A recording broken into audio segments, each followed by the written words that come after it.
Hey there! So, let's talk about a common problem that many students encounter when working on assignments in C. So, the problem arises when you need to let the user declare a specific value for a variable, like x, using the scanf function.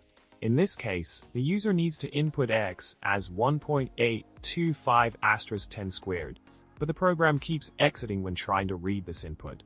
Quite frustrating, right? Now, let's delve into the solution for this issue. The scanf function in C uses the %f format specifier to read decimal floating point constants.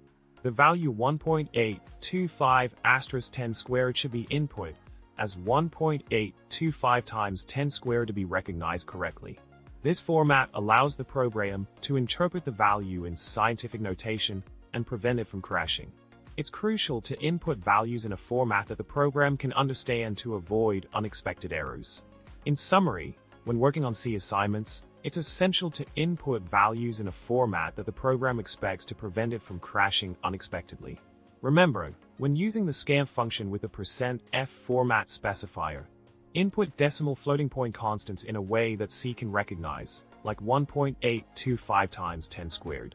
So, keep this in mind to breeze through your C programming tasks without any hiccups. Thanks for tuning in.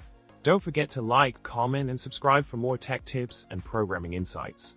Keep coding and have a great day.